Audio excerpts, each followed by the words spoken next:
What if a single earthquake didn't just destroy a city, but also created a perfect time capsule? In Lake İznik, that's exactly what happened.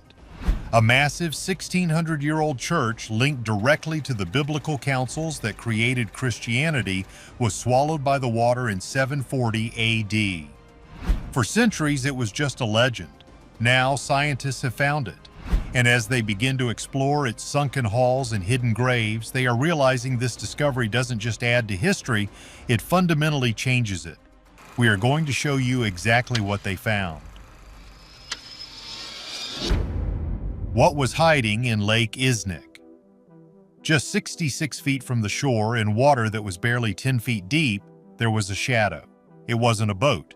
It wasn't a cluster of rocks. It was, to his astonishment, the clear and unmistakable outline of a massive ancient building.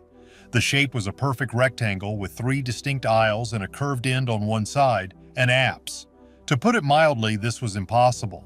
Locals had fished this lake for centuries. They had swum in this exact spot. How could a colossal Roman structure be sitting right under their noses? The thing nobody tells you is that for generations, fishermen in the area had legends. Stories of a drowned city or a sunken palace in that part of the lake. They were stories told over drinks, dismissed as folklore. Some even said the area was haunted, a place where their nets would snag on unseen obstacles. They were right. They just had no idea how right. The photographer, knowing he had stumbled onto something huge, sent the images to the archaeology department at Uludağ University. When Professor Mustafa Şahin saw the pictures, he knew his life was about to change. He was an expert in the region and he knew exactly what that lake was. Lake İznik is the modern name for the ancient Lake Ascania, and the city on its shore, now a sleepy town, was once the center of the entire world. It was the ancient city of Nicaea. This is the name that should send a shiver down your spine. Nicaea is not just some old city, it is the city. In the year 325 AD, the Roman Emperor Constantine convened the First Council of Nicaea. This was the legendary meeting where hundreds of bishops from across the empire gathered to decide the future of Christianity. They argued, they fought, and they hammered out the Nicene Creed, the core statement of faith that defined what it means to be a Christian, a creed still recited in churches today. They were the ones who helped standardize the Bible. And now, a massive church, a basilica from that exact time period, had just been found submerged in the lake right outside the ancient city walls. This wasn't just an archaeological find, it was a ghost from the single most important meeting in the history of the faith. Professor Şahin and his team rushed to the site. The water was shallow, only about 5 to 10 feet deep depending on the season, but it was murky with algae. Divers plunged into the water and what they touched confirmed the photos. They felt massive, cut stones, collapsed walls, and the curved foundation of the apse. The structure was huge, stretching over 130 feet long and 60 feet wide. This was a major basilica, not some small chapel. The team announced the discovery and the news exploded. The Archaeological Institute of America named it one of the top 10 discoveries of the year. Why? Because this church wasn't just near Nicaea, it was intrinsically linked to it. This was a pilgrim church, built not just for locals, but for the thousands who flocked to Nicaea, the new holy city after the council. But the discovery also opened up a Pandora's box of questions. What many overlooked in the initial excitement was the location. It was outside the main city walls. This meant it was special. It was likely a martyrium, a church built over the tomb of a saint. But who? And more importantly, why did it sink? How does a building this massive simply vanish off the map so completely that it becomes a mere legend? The thing nobody tells you is that this discovery isn't just about finding an old building, it's about what that building represents. It's a physical, tangible link to the birth of the Bible, a time of brutal conflict, political maneuvering, and earth-shattering decisions. And this basilica, preserved in a watery time capsule, holds the secrets of what really happened in Nicaea. Secrets that are only now beginning to surface. The team began the slow, painstaking process of underwater excavation. They didn't just find stones, they found roof tiles, fragments of columns, and even smaller, more personal items. But to understand why this church changes everything, you first have to understand the violent and chaotic world it was born into. a world where a single meeting in this very city would draw a line in the sand for all of history. The Basilica was a monument to a new world, but it sank for a reason.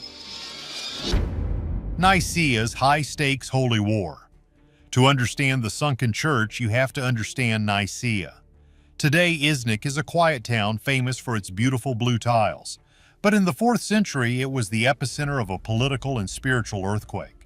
Many people are crazy about the idea of lost biblical history, but the truth is, the Bible as a single unified book was still being debated, and Nicaea in the year 325 AD was the battlefield. Get this, the Roman Empire had just come under the control of one man, Emperor Constantine the Great. Constantine was a brilliant general and a ruthless politician. He had legalized Christianity just a few years earlier in 313 AD, ending centuries of brutal persecution. But his new faith was tearing itself apart from the inside. The problem was a man named Arius, a priest from Alexandria. Arius was teaching something that, to many, was terrifying. He claimed that Jesus was not God. He taught that Jesus was a created being, the first and greatest of God's creations, but not co-equal with God the Father. This idea, known as Arianism, was spreading like wildfire. It was simple, it was logical, and it threatened to split the church in two. Constantine didn't really care about the fine points of theology. What he cared about was unity. He saw this religious squabble as a political crisis that could shatter his newly unified empire. So he did something unprecedented.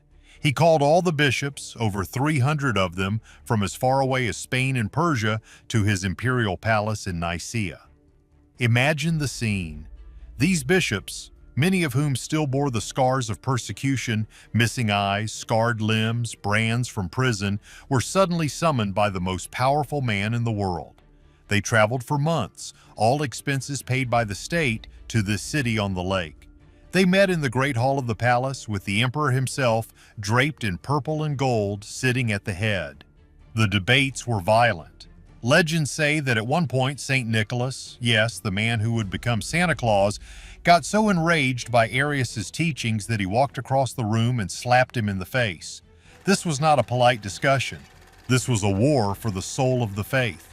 After weeks of brutal debate, the council overwhelmingly sided against Arius.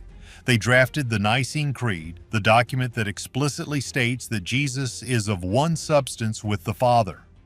This was it, the moment of creation. This creed became the official, mandatory belief of the entire Roman Empire. If you disagreed, you were not just a heretic, you were an enemy of the state. This is where the sunken church comes in. Professor Sean believes the Basilica was built within just a few decades after this momentous council. You see, Nicaea instantly became one of the most important cities in the Christian world. It was the New Jerusalem, the place where the true faith had been defended and defined. Pilgrims began pouring in. The sunken basilica, built just outside the walls, was almost certainly constructed to service these new pilgrims. It was a monument to the victory of the Nicene faith. It's even possible that some of the very bishops who attended the council later preached in this exact basilica or were buried nearby. It was a statement in stone, a massive trophy celebrating the defeat of Arianism. What many overlooked is that this makes the Basilica one of the earliest and most important Christian sites in the world. It's not from the time of Jesus, no, it's from the time of Christianity's birth as an organized, powerful, and global religion. It was built at the very moment the faith moved from a persecuted sect to the right hand of imperial power. But this is where the wild theories begin, and they are, to put it mildly, explosive. The Council of Nicaea didn't just define the faith, it edited it. This was the moment the winners got to write the history books, and more importantly, the Bible itself. Think about it. In the 4th century, there wasn't just one Bible. There were dozens of Gospels.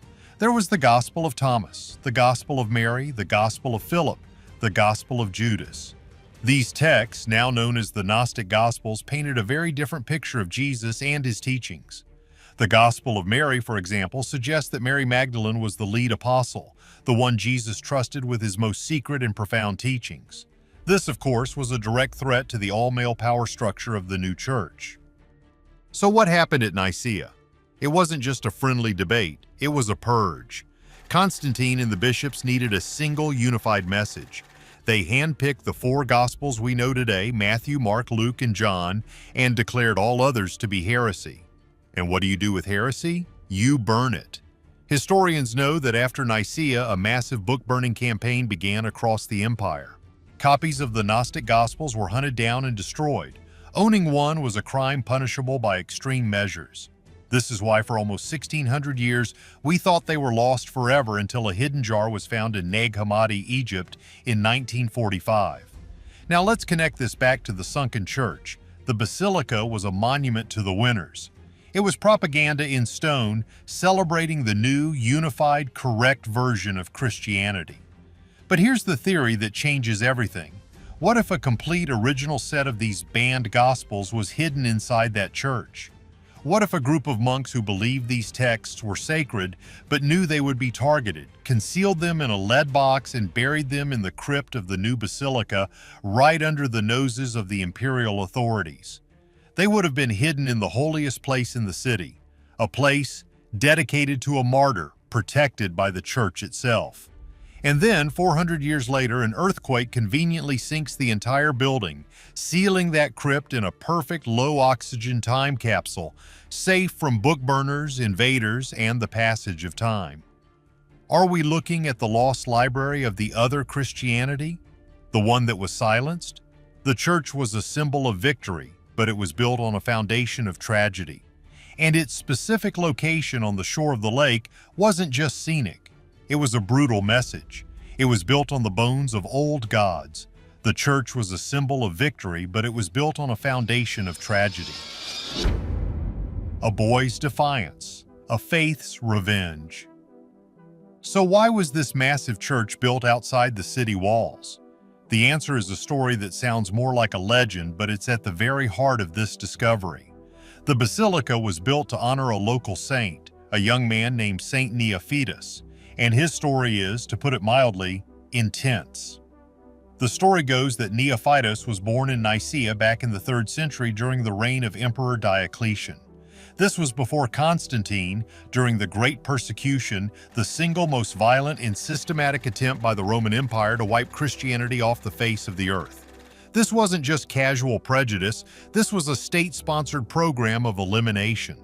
Christians were hunted, their property was seized, their scriptures were burned, and they were given a simple choice: sacrifice to the Roman gods or face a horrific end. Neophytos was a teenager, only 15 or 16 years old, but he was a fervent believer. When the Roman governor demanded that all citizens make a sacrifice to the pagan gods, Neophytos refused. He was arrested, dragged before the authorities, and ordered to renounce his faith. He refused again. What happened next was brutal. The legends say he was tortured, but he would not break. He was thrown into a superheated furnace, but walked out unharmed. He was put in an arena with wild animals, a common spectacle. They threw him in with lions and bears, but the story says the animals, instead of attacking him, simply lay down at his feet. Finally, in a fit of rage, the soldiers took him to the shore of Lake İznik, the very lake where the church now sits, and ended his life with a spear or sword. His story became a powerful local legend. He was the boy who defied the empire, the local martyr. When Constantine legalized Christianity decades later, Neophytus was declared a saint. And in the 4th century, when Nicaea became the center of the Christian universe, the booming church decided to build a magnificent basilica to honor its hometown hero. And where did they build it? Right on the spot where he was said to have met his end. This is why the church is outside the walls. It's a martyrium, a holy site marking the location of his martyrdom. For centuries, pilgrims coming to Nicaea for the council's history would first stop at this basilica to pay homage to the boy saint. But here is the real wow factor. This is the part that truly starts to change things.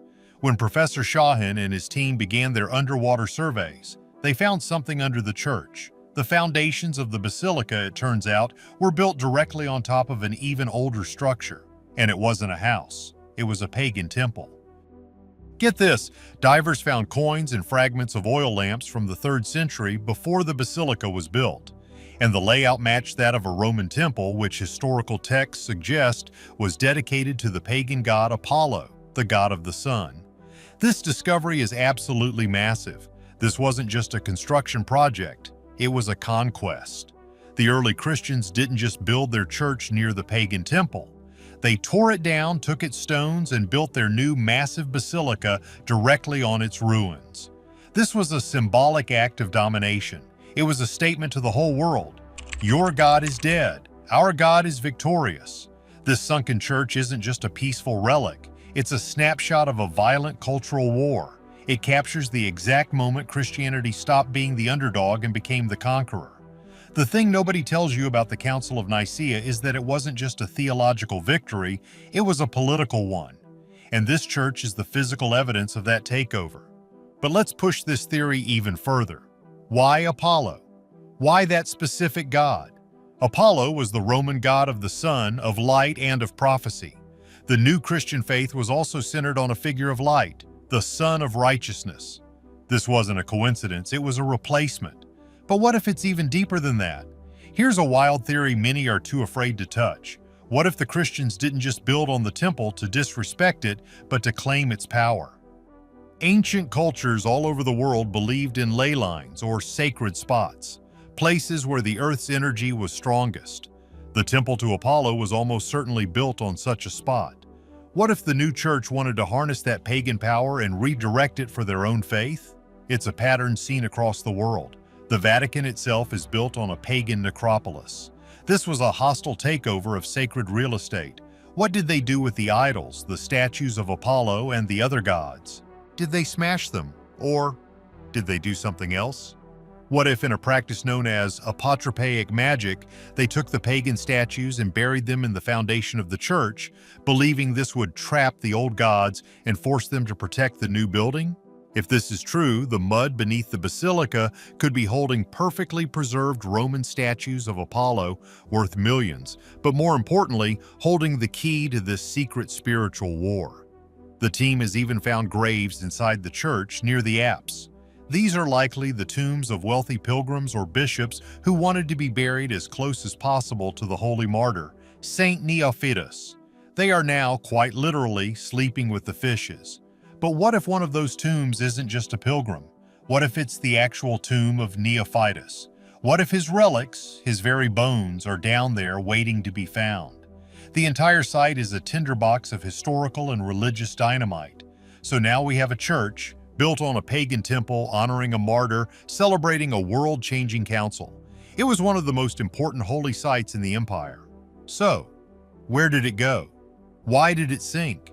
The answer is not a slow decay. It was a single, terrifying day that literally swallowed history whole. The basilica was a symbol of power, but it was no match for the power of the earth.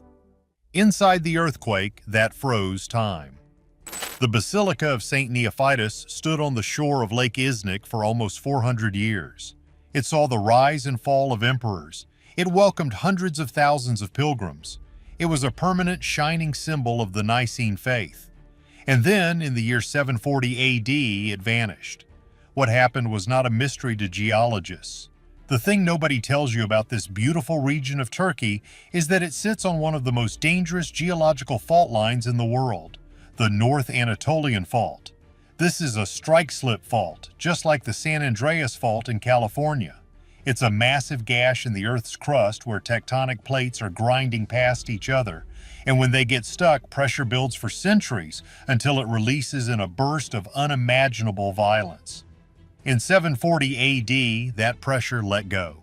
A catastrophic earthquake with an epicenter near Constantinople, but felt for hundreds of miles, ripped through the region. This wasn't just a tremor, this was a monster, an apocalypse. Historians at the time wrote of unimaginable devastation. The Great Walls of Constantinople, some of the strongest fortifications in the world, were shattered. Entire cities were flattened, and Nicaea, sitting right on the fault line, was hit with the full force of the cataclysm. Now imagine you are a pilgrim praying inside the basilica on that fateful day. First, there would be a low rumble, a sound coming from deep within the earth. Birds would scatter from the trees. Then the ground would begin to liquefy. This is a terrifying geological event called liquefaction, where solid ground, saturated with water from the nearby lake, begins to behave like a liquid. The massive stone floor of the basilica would have rippled like water. The towering marble columns would have swayed back and forth, groaning under the stress before snapping like twigs. The mortared stone walls, built to last an eternity, would have crumbled in seconds. The heavy timber roof, covered in thousands of clay tiles, would have collapsed inwards, crushing everything and everyone inside. But the horror wasn't over. The earthquake didn't just destroy the church, it fundamentally changed the landscape. The tectonic shift caused the shoreline of Lake İznik to suddenly and dramatically sink. The land where the basilica stood dropped by several feet in an instant. At the same time, the shaking triggered an underwater landslide on the far side of the lake, creating a seiche, a massive sloshing wave like a tsunami in a bathtub. This wall of water would have surged over the new lower shoreline. It washed over the ruins of the basilica, filling the collapsed nave, the crypts, and the tombs. When the water finally settled, the church was gone. It was submerged under 10 feet of water. This event was so traumatic, so complete, that the city of Nicaea, which was also heavily damaged, never rebuilt the church. It was a total loss. Over the next few decades, silt and mud from the lake bottom covered the ruins. Algae grew over the stones, and within a generation, the Basilica of St. Neophytus was just a memory, a legend, a ghost story told by fishermen. For more than 1,200 years, it lay in that watery grave. What many overlooked is that this tragedy is also a miracle, because the earthquake didn't just destroy the church, it preserved it.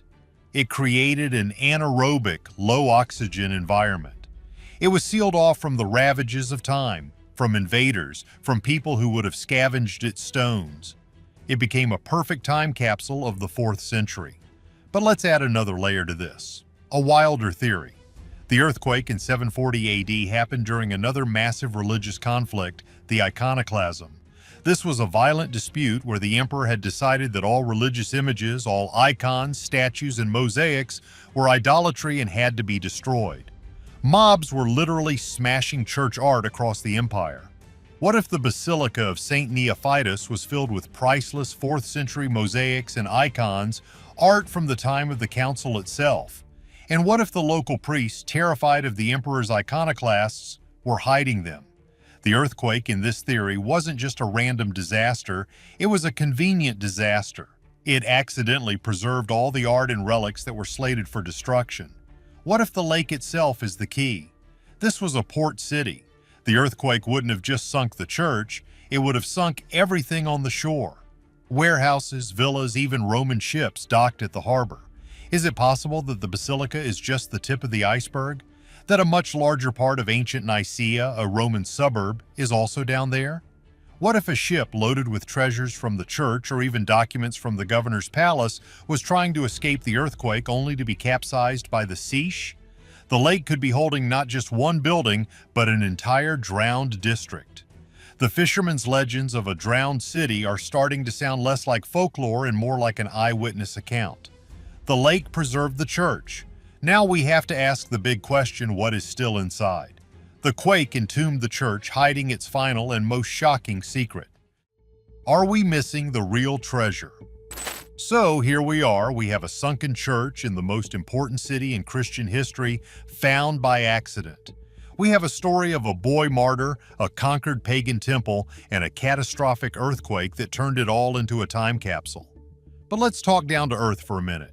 Is this all just hype? Are we missing a key detail? A lot of people are crazy about this stuff, but what could they really find down there that would change everything?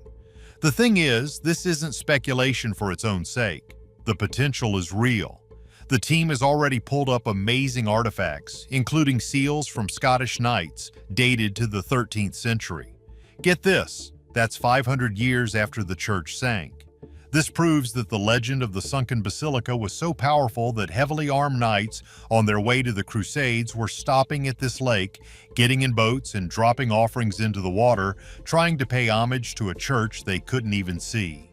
The memory itself had power, but the real treasure isn't from the Crusades, it's from the 4th century. Let's break down the most explosive possibilities, the wild theories that have scientists and the Vatican watching this dig with very, very nervous eyes. Theory 1. The Lost Library of Nicaea. This is the big one. The Council of Nicaea was a massive administrative event. Hundreds of bishops and their aides were there. They were writing letters, taking notes, drafting versions of the creed. These were some of the most important documents in human history, and many of them are lost. We only have the official history, the version the winners wrote. We don't have the notes and the margins. We don't have the angry letters sent home. We don't have the first drafts. What if a complete archive of the council, the real debates, the political maneuvering, the threats from Constantine, was stored for safekeeping in the crypt of this brand new holy basilica? And what if those documents are still down there, wrapped in oilcloth, preserved in the low-oxygen mud? Finding that would be like finding the rough drafts of the Constitution. It would rewrite every history book. What other secrets from the birth of the faith are still hiding beneath the water? And if we find them, will we be brave enough to accept what they tell us? Let us know your thoughts in the comments. And don't forget to like and subscribe for more stories that change everything.